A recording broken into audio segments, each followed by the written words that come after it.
O segredo na parede, a investigação silenciosa que abala o palácio. Nos círculos mais discretos da elite britânica, o mais recente projeto de restauro do Palácio de Buckingham ficou conhecido por um nome perturbador: a investigação secreta mais arriscada que a família real enfrentou nos últimos anos. O que inicialmente parecia uma simples intervenção arquitetônica acabou por desenterrar um mistério cuidadosamente enterrado sob pedra, madeira e silêncio. Tudo começou com um pormenor aparentemente insignificante, uma ligeira irregularidade numa parede do corredor nascente. No entanto, aquela fissura não era resultado do desgaste do tempo, mas sim o sinal de algo deliberadamente escondido. Foi o príncipe Eduardo que, ao ser informado, reagiu com uma urgência que surpreendeu até mesmo aqueles que o conhecem como uma figura serena e meticulosa. Segundo fontes próximas, ordenou a remoção imediata e discreta de certos objetos durante a noite, evitando qualquer registro oficial. A descoberta rapidamente ganhou maiores proporções. A rainha Camila foi informada quase de imediato, o que levou a uma reunião privada com Edward, descrita pelas testemunhas como tensa e gélida. As palavras trocadas nessa reunião permanecem em segredo. Mas a atmosfera que se seguiu foi suficiente para perturbar aqueles que se apercebem das súbitas mudanças dentro do palácio. Na manhã em que tudo mudou, o inverno londrino cobria os jardins próximos de nevoeiro. Por entre andaimes e ferramentas, o arquiteto-chefe Sir Aldrich Rowan supervisionava a obra. Com mais de 3 décadas dedicadas à manutenção do palácio, Rowan conhecia cada canto do edifício como se fosse um mapa vivo. No entanto, a fenda que descobriu atrás de um antigo painel de carvalho era diferente de tudo o que já tinha visto. A superfície era demasiado precisa, demasiado limpa. Ao examiná-la mais de perto, apercebeu-se de um vazio escondido sob a madeira. Não era deterioração, era intervenção humana. Logo de seguida, o som de passos firmes anunciou a chegada do príncipe Eduardo, cuja presença transformou a tensão técnica numa inquietação institucional. Ao examinar o painel, Edward reparou em pormenores que confirmaram as suas suspeitas. A ausência de pó acumulado, sinais de adulteração recente e uma ligeira corrente de ar frio a escapar do interior. Não se tratava de um mero espaço estrutural, era um compartimento secreto. Quando a parte restante do painel foi finalmente removida, foi revelada uma câmara secreta, construída no interior das paredes duplas do palácio. Lá dentro, o feixe de luz de uma lanterna iluminava molduras ornamentadas cuidadosamente empilhadas. Não se tratava de objetos esquecidos, mas de peças que pareciam ter sido deliberadamente escondidas. A existência desta câmara levantava questões inquietantes. Quem a construiu? Quando? E por que esconder o seu conteúdo num local tão específico? Para Eduardo, a resposta parecia estar ligada a acontecimentos recentes. Recordava as visitas particulares de Camila a esse mesmo corredor, ocasiões em que lhe pedia para estar sozinha, longe da vigilância habitual. O que antes parecia um mero capricho, assumia agora um significado completamente diferente. O silêncio que se seguiu à descoberta foi profundo. O tic-tac longínquo de um relógio antigo parecia amplificar-se na quietude do corredor. Rowan, pálido, compreendeu que aquilo ia muito para além da arquitetura. Edward, por seu lado, demonstrava uma fria determinação, como se já tivesse começado a desvendar um perigoso puzzle. As semanas seguintes foram marcadas por movimentos discretos. Pessoal de confiança foi destacado para a investigação, ignorando os canais oficiais. Os documentos foram movidos, os objetos foram catalogados secretamente e os registros foram revistos fora do sistema habitual. Tudo apontava para uma operação paralela no seio da monarquia. Alguns rumores sugerem que os objetos encontrados podem estar relacionados com artefactos que desapareceram há anos, cuja perda é atribuída a erros administrativos. Outros insinuam que podem ser documentos sensíveis, potencialmente comprometedores para a figura-chave da família real. Nenhuma destas teorias foi confirmada, mas o facto de ter sido utilizado tal nível de discricionariedade reforça a gravidade do assunto. O mais perturbador não é apenas o que foi encontrado, mas o que isso implica. A existência de uma câmara secreta utilizada recentemente sugere que alguém com acesso e conhecimento profundo do palácio decidiu deliberadamente ocultar algo, e num ambiente em que cada movimento é cuidadosamente controlado, isto só pode significar uma quebra de confiança segurança interna. Para Eduardo, não se tratava apenas de uma curiosidade histórica, mas de uma potencial ameaça à estabilidade da instituição. O seu comportamento invulgarmente firme refletia a magnitude do risco que ele percepcionava. A reação de Camila, por sua vez, indicava que a descoberta não lhe passara despercebida, acrescentando mais uma camada de complexidade ao conflito. Eduardo sentiu o coração afundar-se. Reconheceu de imediato o padrão inconfundível de pinturas raras do século XVIII. Peças que, segundo os registros oficiais, se tinham perdido irremediavelmente devido à deterioração. No entanto, ali estavam elas, deliberadamente escondidas, protegidas não do tempo, mas do escrutínio público.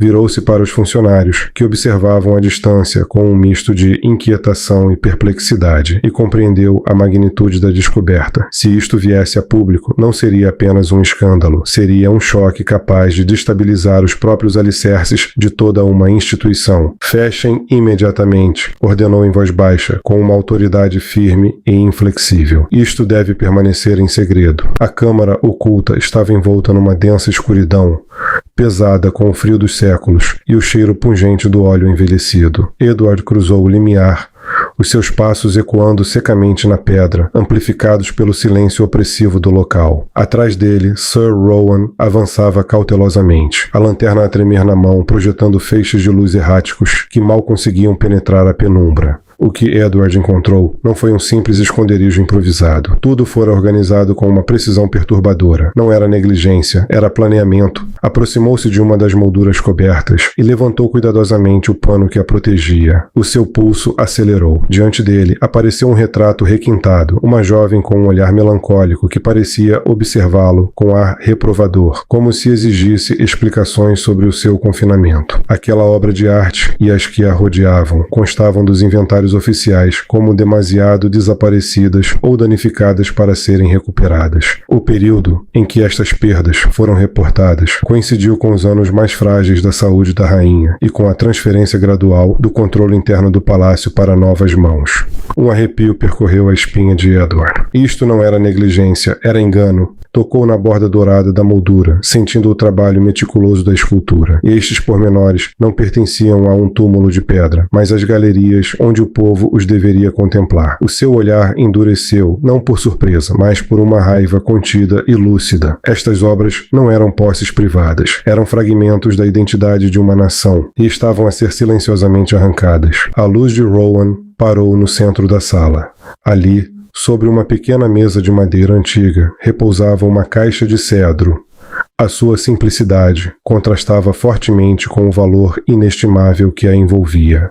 Edward aproximou-se e levantou a tampa com as mãos enluvadas. Lá dentro não havia joias nem ouro. Apenas um caderno gasto, encadernado em pele vermelha escura, com os cantos desfiados pelo uso. Assim que abriu as páginas, conteve a respiração. A caligrafia era inconfundível. Na primeira página destacava-se uma única letra, C. Não era um diário, era um plano. As páginas estavam repletas de diagramas detalhados, passagens secretas, câmaras invisíveis, espaços integrados na arquitetura do palácio que nem os funcionários mais graduados conheciam. Cada traço revelava uma profunda compreensão da estrutura e uma intenção ainda mais profunda. Edward compreendeu a dimensão do engano com uma clareza aterradora. Tinha sido criado um sistema paralelo, uma rede de ocultação concebida para desviar os bens da coroa e transformá-los num fundo secreto. Cada pintura estava catalogada com códigos, acompanhados por nomes abreviados de negociantes internacionais e valores que, mesmo para alguém habituado à riqueza, eram impressionantes. Não havia improvisação, apenas estratégia. O rosto de Edward não demonstrava pânico, nem surpresa, apenas uma concentração fria, quase mecânica. Pegou no telemóvel e começou a fotografar cada página com uma precisão metódica. O flash da câmera iluminou brevemente a escuridão, como um bater constante de coração, como a verdade a irromper. Entre as anotações, uma em particular deteve-o. Mova o Van Dyke antes do inventário de William em setembro. Esconda-o no corredor leste. Rowan não renovará o contrato lá durante pelo menos 5 anos. Edward fechou os olhos por um instante. O plano não era apenas audaz. Era íntimo, conhecia os ritmos administrativos do palácio, os seus pontos cegos, os seus atrasos, e explorava-os com uma eficiência perturbadora. Sentiu uma onda de compaixão pelo seu irmão, o rei.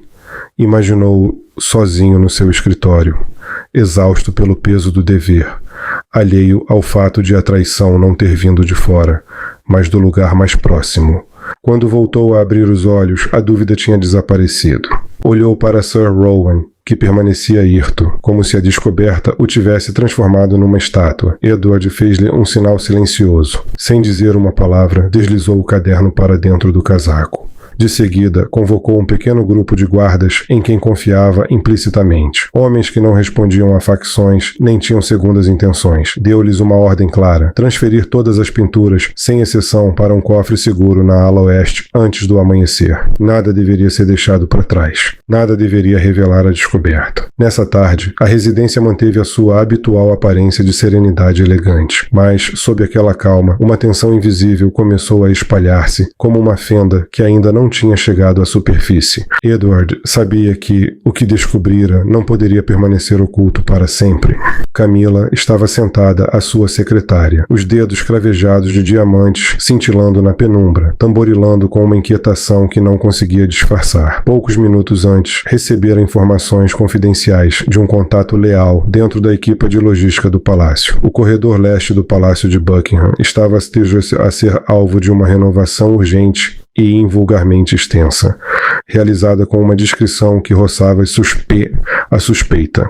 Uma profunda sensação de inquietação instalou-se no seu peito, tornando impossível concentrar-se nos documentos de caridade que tinha à sua frente. Esta ansiedade não era infundada. Atrás de um antigo painel de carvalho, escondido da vista, existia uma câmara secreta que representava muito mais do que um simples esconderijo. Era o pilar financeiro que Camila construíra pacientemente ao longo dos anos. A sua entrada na família real nunca fora fácil, desde o início que aprendera a lidar com olhares julgadores e silêncios carregados de história. Mas o seu maior medo sempre tivera um nome: Príncipe William. Ela sabia que, quando chegasse à altura de ascender ao trono, a sua posição poderia tornar-se insustentável. Aquela sala secreta era a sua garantia, a sua independência, a sua fuga. As pinturas ali guardadas não eram meras obras de arte. Eram peças raras e valiosas, algumas até dadas como perdidas. Um tesouro silencioso que poderia garantir a sua estabilidade caso um dia fosse afastada da vida real. Sem hesitar, levantou-se bruscamente, pegou num casaco escuro e ordenou que o carro fosse preparado. O seu destino era claro.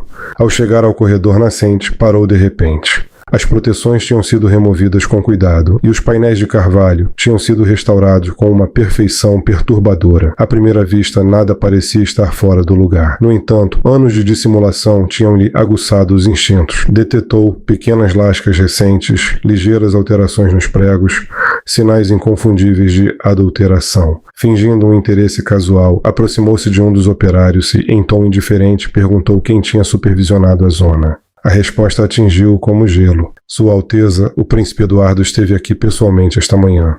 Por um instante, sentiu o mundo desmoronar-se à sua volta. Obrigou-se a manter a compostura até que os operários partissem. Depois, com as mãos ligeiramente trêmulas, acionou o mecanismo oculto. O painel moveu-se. Mas não havia cheiro a madeira velha, nenhum vestígio das telas, apenas o vazio. A câmara estava completamente despojada, as pinturas tinham desaparecido e, o pior de tudo, a caixa de cedro tinha desaparecido. Dentro dela estava o diário.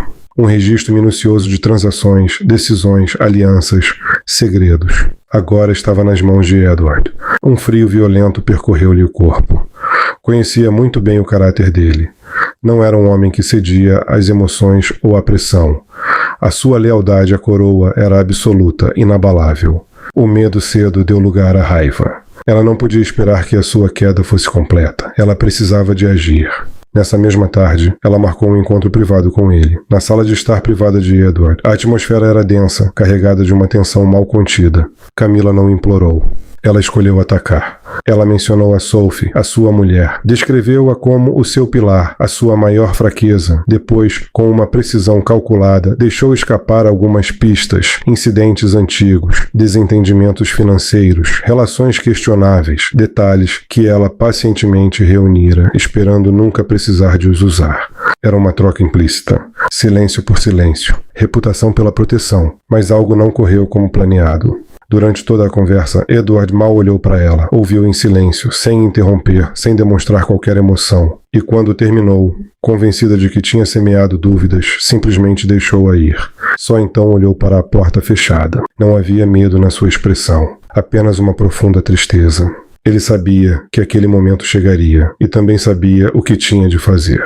Pegou no telefone e fez uma chamada breve e precisa. Ordenou que o dossiê confidencial fosse elaborado. Nessa mesma noite, teria uma reunião urgente com o rei no castelo de Windsor. Após o encontro tenso e sufocante em Clarence House, o príncipe Eduardo compreendeu que não se podia dar ao luxo de ter sequer um momento de dúvida.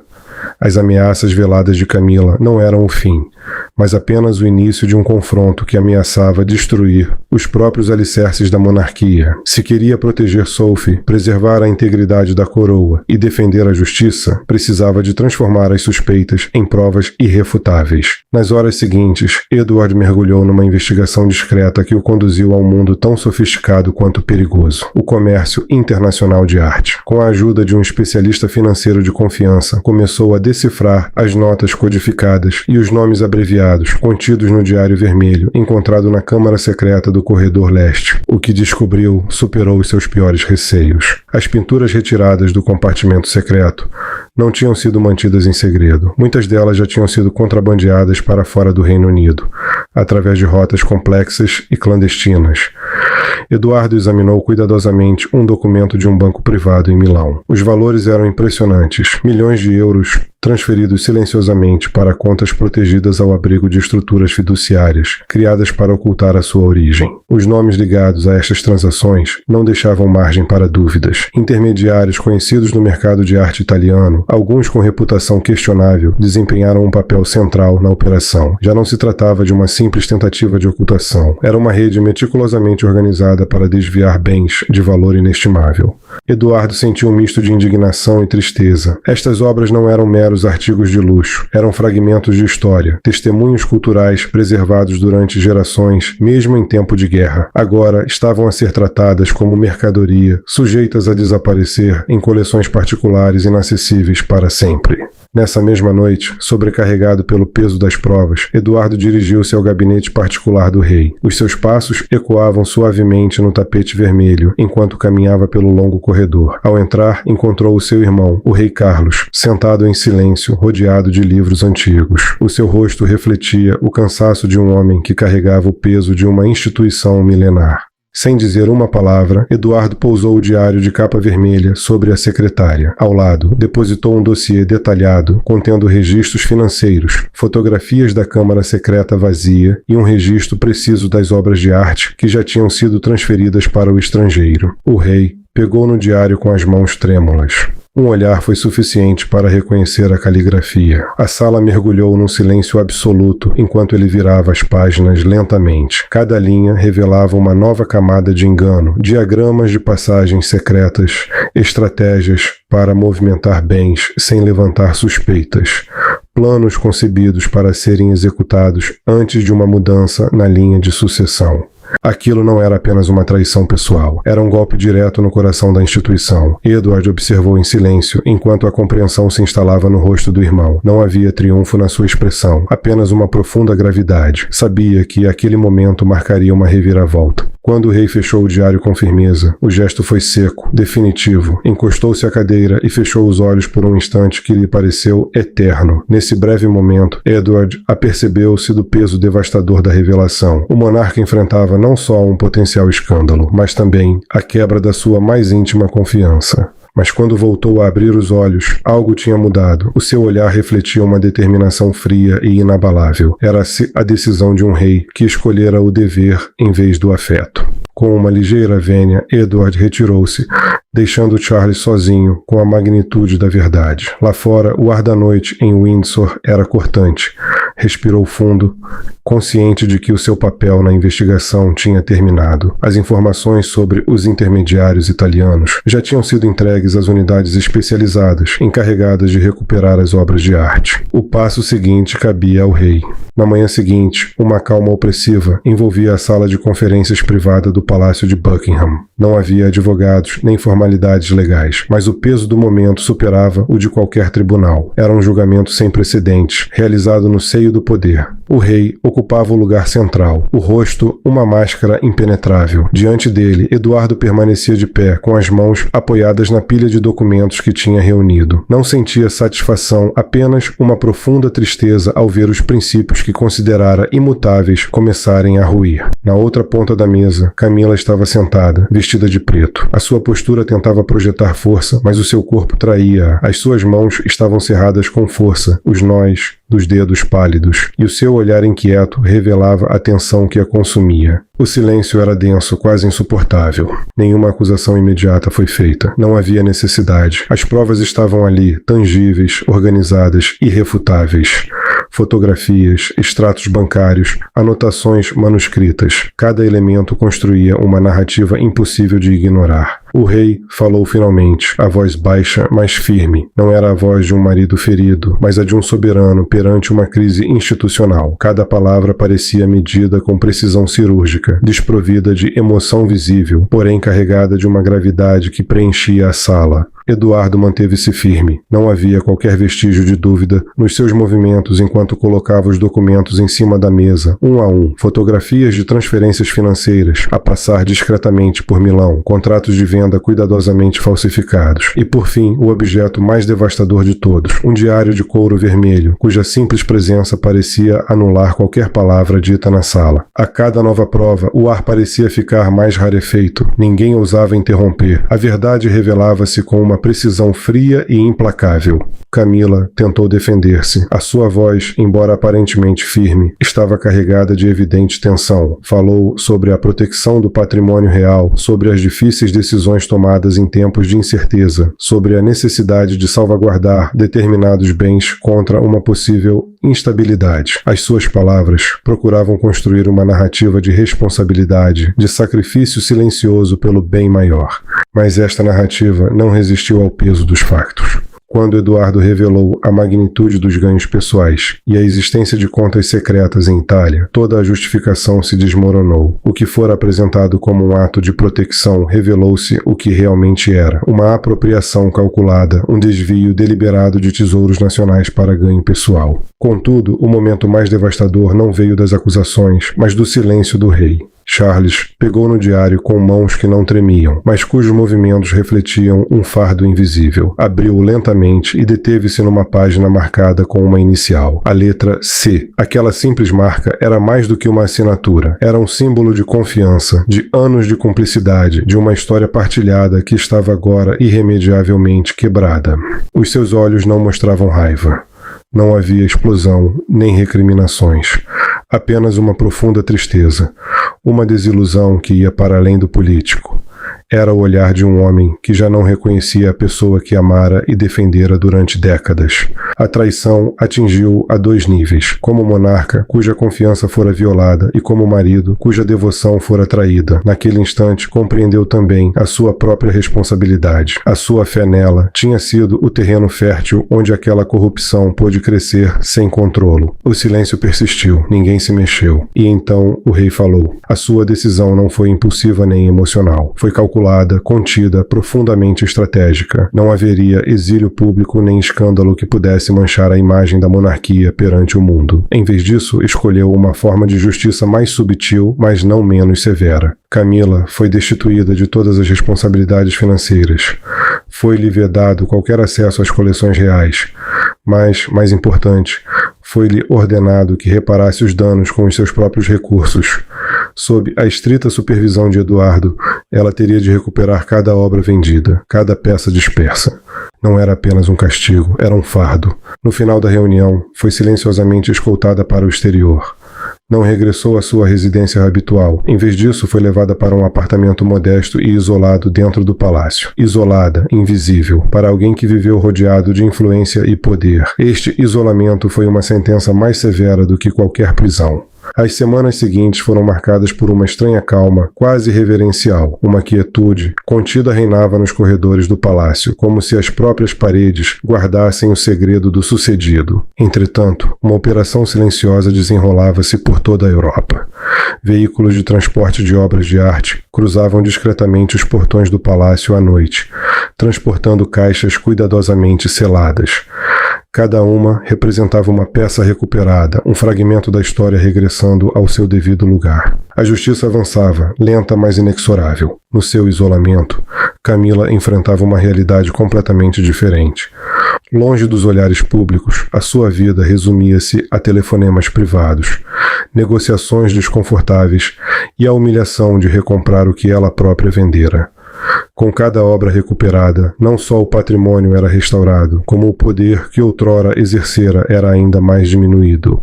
Ela compreendeu então que, mesmo que conseguisse devolver todas as peças, o seu lugar na história já tinha sido irrevogavelmente alterado. Certa tarde, o rei passeava sozinho pela galeria. Parou diante de um retrato que fora um dos primeiros a ser descoberto. Permaneceu ali por muito tempo, em silêncio. O peso da solidão era evidente. Protegera a integridade da monarquia, mas o custo pessoal fora imenso. Nesse momento, Eduardo aproximou-se. Nenhuma palavra foi necessária. Partilharam o silêncio, uma cumplicidade forjada em decisões difíceis. Algo mudara no olhar do rei. O fardo da dúvida tinha desaparecido. Restava apenas uma calma serena, a calma de quem encarara a verdade e agira de acordo com ela. Todos os registros do caso foram selados nos arquivos mais confidenciais. Para o mundo exterior, a ausência de Camila foi explicada como um retiro por motivos pessoais. Mas dentro do palácio, todos sabiam a verdade. Não se tratava apenas de uma queda individual. Era o fecho de um capítulo, um lembrete de que o poder sem integridade é insustentável e que, mesmo nas estruturas mais antigas, a justiça deve prevalecer. Finalmente, quando as luzes do palácio voltaram a iluminar os corredores restaurados, Eduardo permitiu que um leve sorriso lhe surgisse no rosto. Sempre acreditara que o verdadeiro legado da monarquia residia não nos seus tesouros, mas na sua capacidade de confrontar os seus próprios erros. E agora esse legado permanecia intacto. Camila tentou manter a compostura. Por um breve instante, o seu olhar cruzou-se com o de Edward. Não havia nele súplica, mas uma complexa mistura de orgulho, desafio e um toque de resignação.